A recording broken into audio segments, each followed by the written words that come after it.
Hello दोस्तों, स्वागत है एक बार फिर आपका आपके अपने YouTube channel NB e learning में। तो आज मैं इस वीडियो में आपको कक्षा 12वीं इतिहास के पाठ 9 राजा और विभिन्न वृत्तांत यानी कि राजा और विभिन्न वृत्तांत मुगल दरबार के बारे में, जो कि लगभग 16वीं और 17वीं सदी के बीच की घटना है, उसके बारे में डिटेल्स में और पॉइंट टू पॉइंट बताऊँगा। ये पार्ट 1 वीडियो है। अदर पार्ट बहुत जल्दी अपलोड करूँगा क्योंकि चैप्टर बहुत बड़ा है, तो एक ही वीडियो में पूरा चैप्टर कंप्लीट करना तो इम्पॉसिबल था। इसलिए कुछ 3-3, 4-4 टॉपिक लेके आपको एक एक वीडियो में समझाऊँगा। तो कई चैप्टर में ये चैप्टर का नाम अलग हो सकता है, जैसे कि शासक और इतिवृत्त नाम भी कई चैप्टर में मिलेगा आपको। ठीक है, तो कंफ्यूज नहीं होना, चैप्टर वही है ये, लेकिन नई बुक में चैप्टर का नाम बदल दिया गया है, बस ये फ़र्क है। शुरुआत करते हैं मुगल शासक और उनका साम्राज्य। ध्यान से वीडियो को देखें। वीडियो पसंद आती है तो लाइक और शेयर ज़रूर करें, और अगर नहीं पसंद आती तो कोई बात नहीं, हम चाहते हैं आपके अच्छे मार्क्स आएँ, इसलिए शुरुआत करते हैं। तो बेटा, पहला मेन पॉइंट ये है कि मुगल नाम मंगोल से उत्पन्न हुआ है। क्योंकि हमें नहीं पता, एमसीक्यू क्वेश्चन आएंगे या डिटेल वाले आएंगे, तो मैं आपको डिटेल में बताऊंगा और साथ में ये भी बताऊंगा कि किस प्रश्न का एमसीक्यू बन सकता है। तो मुगल नाम मंगोल से उत्पन्न हुआ है, लेकिन राजवंश के शासकों ने स्वयं के लिए नाम नहीं चुना था। यानी जिन्हें हम आज मुगल बोलते हैं, स्वयं उन्होंने अपने नाम के आगे मुगल या अपने साम्राज्य को मुगल नहीं कहा, उन्होंने अपने आप को तैमूरी कहा था। किन्होंने? जिनको आज हम मुगल बोलते हैं, शुरू में उन्होंने अपने आप को तैमूरी कहा, क्योंकि पितृपक्ष यानी पिता की ओर से, एक होता है माता की ओर से, एक होता है पिता की ओर से, तो पितृपक्ष से वे तुर्की शासक तिमूर के वंशज थे। तो एक एमसीक्यू बन सकता है कि मुगल जो शासक थे वो पितृपक्ष से किसके वंशज थे? तो तिमूर के वंशज थे। तिमूर के वंशज, कई जगह तैमूर वर्ड भी लिखा होगा, कई जगह तिमूर। तो तिमूर के वंशज थे कौन? जिन्हें आज हम मुगल नाम से पुकारते हैं। ठीक है, अगला पॉइंट। पहला मुगल शासक बाबर मातृपक्ष से चंगेज खां का संबंधी या संबंधित था। तो माता की ओर से चंगेज खां से संबंधित थे कौन? बाबर। वह तुर्की बोलता था। उसने मंगोलों का उपहास करते हुए उन्हें बर्बर गिरोह के रूप में उल्लेखित किया। तो आपको पता हो कि जो मंगोल जाति थी बहुत ही खतरनाक, बर्बर यानी कि मार काट मचाने वाली जाति थी, लेकिन पिता की ओर से ये तैमूरी वंशज के थे, और मातृ की ओर से क्या था? चंगेज खां। चंगेज खां कौन था? एक मुगल था, मंगोल था। ठीक है, तो वह तुर्की बोलता था। कौन? बाबर तुर्की भाषा बोलता था, और वह मंगोलों का मजाक उड़ाता था। लेकिन बाद में मंगोल से ही मुगल उत्पन्न हुआ, और इतना बड़ा साम्राज्य मुगल साम्राज्य कहलाया। तो आई थिंक डाउट क्लियर हो गए होंगे कि मुगल नाम मंगोल से उत्पन्न हुआ है बेटा, और ये अपने आप को मुगल नहीं कहलाना चाह रहे थे, क्योंकि मुगल मंगोल से हुआ है, और मंगोल एक बर्बर जाति थी, एक आतंकवादी जाति थी, इसलिए इन्होंने अपने आप को तैमूर से जोड़ा। परंतु क्या हुआ, घटना क्या घटी, वो बता रहा हूँ आपको कि 16वीं शताब्दी के दौरान यूरोपियों ने परिवार के इस शाखा के भारतीय शासकों का वर्णन करने के लिए मुगल शब्द का प्रयोग किया। यानी जो बाहर से फॉरेन से लोग आए थे, यूरोपीय, एक महाद्वीप है यूरोप, जिसमें ब्रिटेन, फ्रांस कंट्री है, पुर्तगाली भी इंडिया आए थे। तो जो बाहर से लोग आए इंडिया में, जब मुगल साम्राज्य शासन कर रहा था, तो इन परिवार के लोगों के लिए मुगल शब्द का प्रयोग किया। तो ये भी लिखेंगे कि यूरोपीय लोगों ने इस परिवार को, बाबर के परिवार के लिए मुगल शब्द का प्रयोग किया। ठीक है, क्लियर डाउट? ओके। यहाँ तक कि आपने जंगल बुक एक मूवी देखी है ना, उसमें जो कैरेक्टर है मोगली, वो भी मुगल शब्द से उत्पन्न हुआ है। यहाँ तक कि रडियार्ड किपलिंग की जंगल बुक के युवा नायक मोगली का नाम भी किससे उत्पन्न हुआ है बेटा? मुगल से। तो एमसीक्यू बन सकता है कि जो मोगली एक कैरेक्टर है जंगल बुक में, उसका नाम मोगली किस से उत्पन्न हुआ है? तो आप लिखोगे मुगल से। तो यहाँ तक आपने एक चीज़ समझी कि मुगल नाम मंगोल से उत्पन्न हुआ है, लेकिन ये अपना नाम स्वयं नहीं चुना, अपने आप को तैमूरी कहलाना पसंद करते थे, लेकिन तैमूरी नहीं कहला पाए। लोगों ने, यूरोपीय वासियों ने मुगल मुगल कह के इनको मुगल ही बना दिया। ये सीन था। आगे बढ़ते हैं। महत्वपूर्ण प्रश्न जो 1 नंबर का एमसीक्यू में जरूर आएगा और मोस्ट इंपॉर्टेंट है, सबसे इंपॉर्टेंट क्वेश्चन यही है, वेरी इंपॉर्टेंट लिख रहा हूँ इसके लिए कि मुगल वंश का संस्थापक जहीरुद्दीन बाबर, जिसने 1526 से 1530 तक भारत पर शासन किया। एक शॉर्टकट बता रहा हूँ बेटा आपको याद करने के लिए, ठीक है। ये भाजसा लिख लो बेटा। बी से बाबर हो गया, एस से हुमायूं हो गया, ए से अकबर हो गया, जे से जहांगीर हो गया, एस से शाहजहां और ए से औरंगजेब, ठीक है। तो बी से बाबर बेटा, ठीक है, एस से हुमायूं हो गया आपका, ठीक है, ए से अकबर हो गया, अकबर, ठीक है। आगे बताता हूँ, जे से जहांगीर हो गया,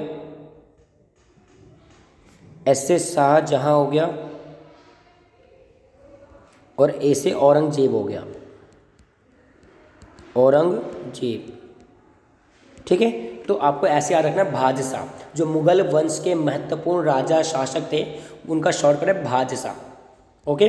तो मुगल वंश का संस्थापक जहीरुद्दीन बाबर, जो कि 1526 से 30 तक राजा रहा। ये डेट जो होती है कब तक शासक रहा ये है।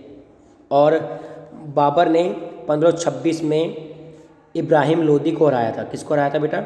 इब्राहिम लोदी को हराया, जो कि इंडिया में उस समय शासक था। और 1526 में ही पानीपत की पहली लड़ाई हुई थी। तो पानीपत की का प्रथम युद्ध कहाँ हुआ था? पानीपत में हुआ था। और किस किस के बीच हुई है? बाबर और इब्राहिम लोदी के बीच। बाबर और इब्राहिम लोदी के बीच 1526 में पानीपत की लड़ाई हुई, जिसके बाद बाबर ने इंडिया में कब्जा कर लिया। ठीक है, आगे बढ़ते हैं। इस वंश के अन्य शासक थे, जैसे कि आपको मैंने भाजसा भी याद करवाया, तो भाजसा एक बार यहाँ भी दोबारा लिखने वाला हूँ मैं, ताकि आपको समझ में आ जाए।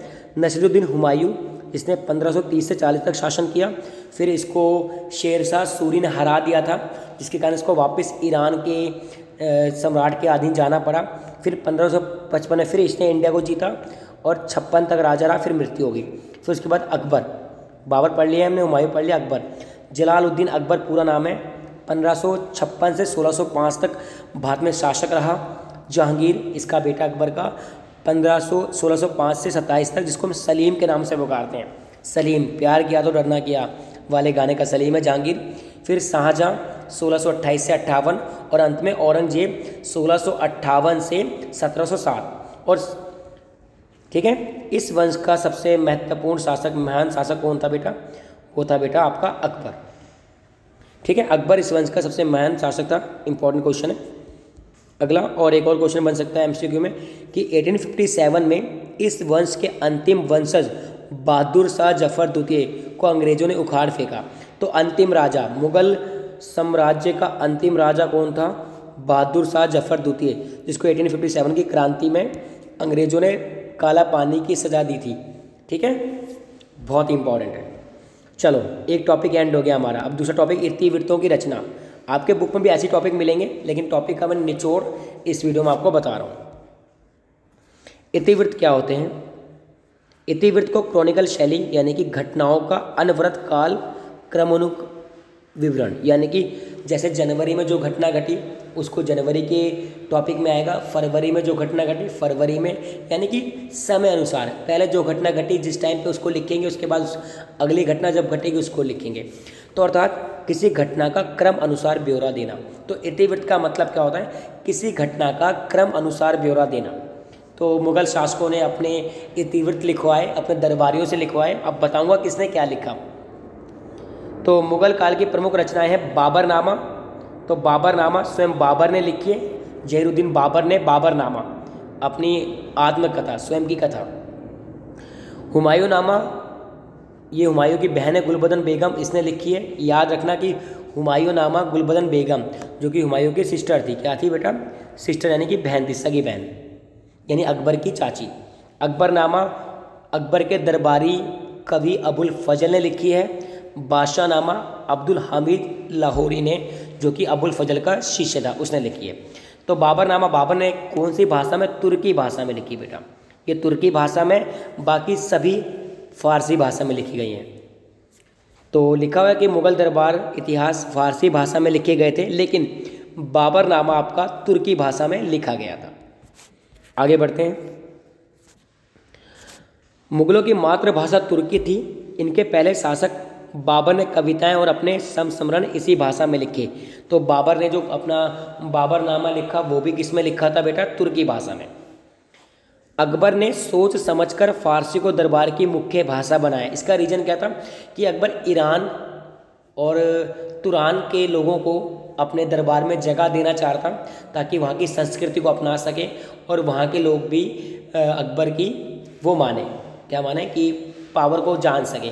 तो अकबर के दरबार में तुरानी ईरानी लोग थे। अब उनको तो भाई उर्दू भाषा, उनको अरबी भाषा तो आती नहीं थी, तो फारसी को जानबूझकर बनाया गया। और एक और चीज़, इस दरबार में क्या था, जो व्यक्ति फारसी बोलता था उसको दरबार में ऊंचा स्थान मिलता था। यानी जैसे कि हमारे देश में इंग्लिश जिसकी अच्छी है उसको अच्छी पोस्ट मिलती है, जिसकी हिंदी उसको खराब पोस्ट मिलती है, ये मान्यता है ना। उसी प्रकार राजा, शाही परिवार के लोग और दरबार के विशेष सदस्य फारसी भाषा बोलते थे बेटा।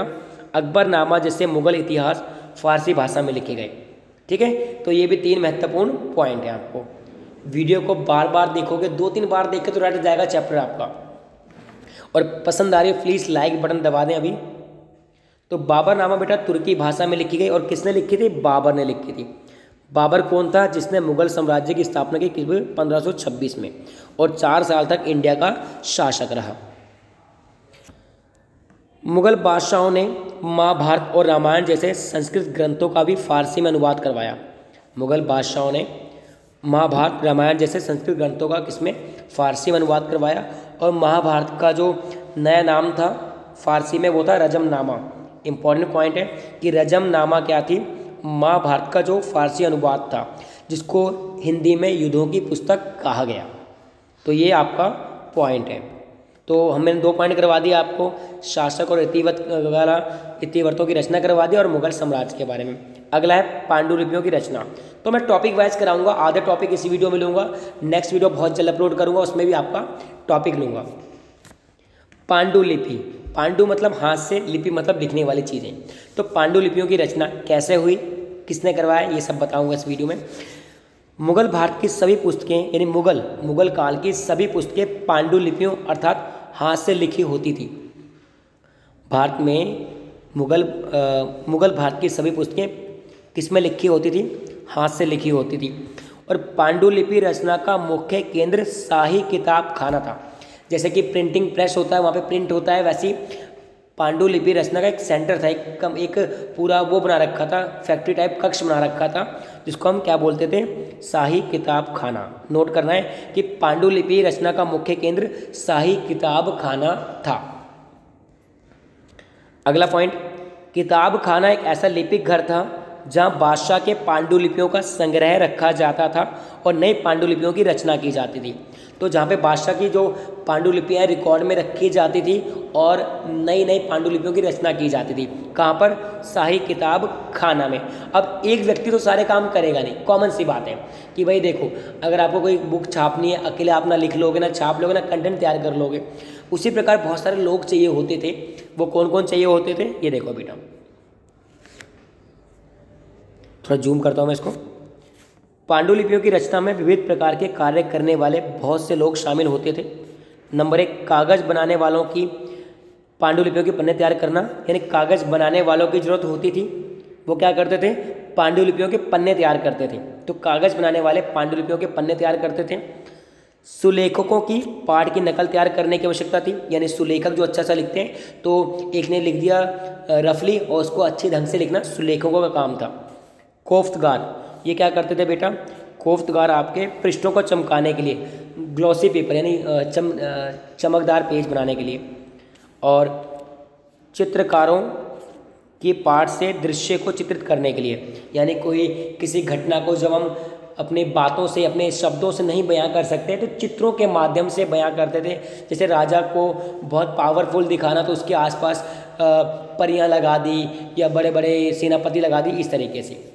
और अंत में जिल्द साजों को जो प्रत्येक पन्ने को इकट्ठा कर उसे अलंकृत आवरण में यानी कवर बनाने वाले की। तो कितने लोग चाहिए बेटा? कागज़ बनाने वाले चाहिए, सुलेखक चाहिए, कोफ्तगार चाहिए थे, चित्रकार चाहिए थे और जिल्द साज चाहिए थे। तो ये 5-6 और वो भी नहीं एक एक व्यक्ति करता था, पूरा ग्रुप हुआ करता था। कागज़ बनाने वालों का ग्रुप, सुलेखकों का ग्रुप, कोफ्तकारों का ग्रुप, चित्रकारों का ग्रुप, ये सब। तो यार पांडुलिपि को एक बहुमूल्य वस्तु, बौद्धिक संपदा और सौंदर्य के कार्य के रूप में देखा जाता था। तो त्यार पांडुलिपि को एक बहुमूल्य वस्तु, बौद्धिक संपदा और सौंदर्य के कार्य के रूप में देखा जाता था। इंपॉर्टेंट पॉइंट है। किस चीज़ को बौद्धिक संपदा समझा जाता था? तो पांडुलिपि को। सुलेखन अर्थात हाथ से लिखने की कला अत्यंत महत्वपूर्ण कला मानी जाती थी। सुलेखन अर्थात हाथ से लिखने की कला अत्यंत महत्वपूर्ण कला मानी जाती थी। और नस्तलीक अकबर की सबसे पसंदीदा शैली थी। Very important. नस्तलीक क्या थी बेटा? अकबर की सबसे पसंदीदा शैली थी। आपको एक चित्र दिखाता हूँ इसका नस्तलीक का, देखें अभी। तो देखो बच्चों, ये नस्तलीक शैली में लिखा गया है। ये जो चित्र है नीचे लिखा भी हुआ है इसके बारे में। ये देखो कि नस्तलीक शैली में लिखा हुआ एक पन्ना, चित्र वाले प्रश्न भी आएंगे, वो भी डालूंगा। तो इसे किसने लिखा है? इसे कश्मीर के मोहम्मद हुसैन ने लिखा है। तो ये नस्तलीक शैली थी बेटा, और यहाँ पे लिखा भी है देखो। सुलेखन यानी कि नस्तलीक अकबर की पसंदीदा शैली थी, और एक ऐसी शैली थी जिसे लंबे, सपाटी, प्रभावी ढंग से लिखा जाता था। इसे कैसे लिखा जाता था बेटा? लंबे, सपाट, प्रभावी ढंग से, मतलब जैसे कर्सिव राइटिंग नहीं होती इंग्लिश में, और फटाफट फुर्ती से लिखना, बिना पेन रोके लिखना, उसी प्रकार से इस नस्तलीक शैली को लंबे, सपाट, प्रभावी ढंग से लिखा जाता था। इसे 5 से 10 ml, 5 से जूम करता हूँ मैं, 10 मिलीमीटर की नोक वाले छटे हुए सरकंडे, जिसे कलम कहा जाता था, के टुकड़े से स्याही में डुबोकर लिखा जाता था, और नोक में बीच में छोटा सा चीरा लगा दिया जाता था ताकि वे स्याही सोख सके। तो नस्तलीक शैली अकबर की पसंदीदा शैली थी। ठीक है, अब बढ़ते हैं टॉपिक की ओर। तो देखो बेटा, वही पॉइंट मैंने इसमें से लिया है, ये वाला जो आपको मैंने बुक में से बताया कि ये एक तरल शैली थी। इसे प्रभावी ढंग से सपाट लिखा जाता था। 5 से 10 मिलीमीटर की नोक वाले सरकंडे की कलम से लिखा जाता था। ये सब आपको मैंने अभी जस्ट बताया। अगला टॉपिक है रंगीन चित्र। मुगल पांडुलिपियों की रचना में चित्रकार भी शामिल थे। आपको पता है चित्रों को बहुत ही प्रभावी माध्यम समझा जाता है किसी चीज़ को बताने के लिए। आप आजकल बहुत सेल्फी खींचते हैं, बहुत फ़ोटो खींचते हैं, क्यों? क्योंकि कुछ बातों को अगर मैं बताऊंगा कि मैं वहाँ गया था, कोई माने ना माने, लेकिन जब मैं चित्र दिखा दूंगा, फोटो दिखा दूंगा, तो मानना ही पड़ेगा। तो रंगीन चित्र यानी कि मुगल पांडुलिपियों की रचना में चित्रकार भी शामिल होते थे। एक मुगल बादशाह के शासन की घटनाओं का विवरण देने वाले इतिहासकारों में लिखित पाठ के साथ उन घटनाओं को चित्रों के माध्यम से भी वर्णित किया जाता था। यानी मुगल बादशाह के शासन की घटनाओं को लिखित रूप के साथ साथ और भी अधिक विवरण देने के लिए हम चित्रों के माध्यम का भी प्रयोग करते थे। शासक के बारे में ना कही जाने वाली बात को भी, यानी कि भाई वो कोई युद्ध का वर्णन करना है कि राजा ने एक ही तलवार से बहुतों को मार दिया। अब ऐसे तो समझ में नहीं आएगा, लेकिन जब पिक्चर में देखेंगे कि बहुत सारे लोग कटे पड़े हैं और राजा के हाथ में तलवार है, तो मान जाएंगे। चित्रों के माध्यम से दर्शाया जाता था। मेन पॉइंट है, इतिहासकार अबुल फजल ने, जो कि कौन था अबुल फजल? अकबर का दरबारी था। अकबर का दरबारी था। अबुल फजल ने चित्रकारी को एक जादुई कला कहा है। तो चित्रकारी को जादुई कला किसने कहा है? अबुल फजल ने कहा है। अबुल फजल कौन था बेटा? अकबर का दरबारी था। चित्रों को लेकर शासकों और मुसलमानों रूढ़िवादियों में कई बार तनाव भी उभरा, क्योंकि आपको पता है, आपने 11 में पढ़ा था कि मुसलमान उलमा, जो कि मुसलमान को धर्म को मानने वाले लोग, कहते हैं कि इस्लाम में चित्रण को मनाही की गई है, क्योंकि चित्रण का मतलब होता है रचना करना। तो रचना करने की पावर सिर्फ ईश्वर के पास है। तो इसलिए जो मुस्लिम थे रूढ़िवादी, वो कहते हैं चित्र नहीं बनाना चाहिए। तो रूढ़िवादी मुसलमानों के अनुसार इस्लाम में चित्र को मनाही की गई। ठीक है, लेकिन बाद में इसको माना गया कि चित्रकारी बहुत ज़रूरी है। तो ये वीडियो टॉपिक यहीं एंड होता है। नए टॉपिक जो इसके बाद के टॉपिक हैं, बहुत जल्द मैं आपको नेक्स्ट वीडियो में बताऊंगा। वीडियो कैसी लगी कमेंट करके ज़रूर बताएं, जिससे कि हमें मोटिवेशन मिलता है कि हाँ भाई, बच्चों को हम सही पढ़ा पा रहे हैं या नहीं। ठीक है, और अगर आपको लग रहा है कि नॉलेजेबल वीडियो, चैनल को सब्सक्राइब कर दीजिए, लाइक कर दीजिए और अपने दोस्तों के साथ शेयर कर दीजिए। ठीक है, तो NB लर्निंग से जुड़ने के लिए बहुत बहुत धन्यवाद। आपका भविष्य मंगलमय हो।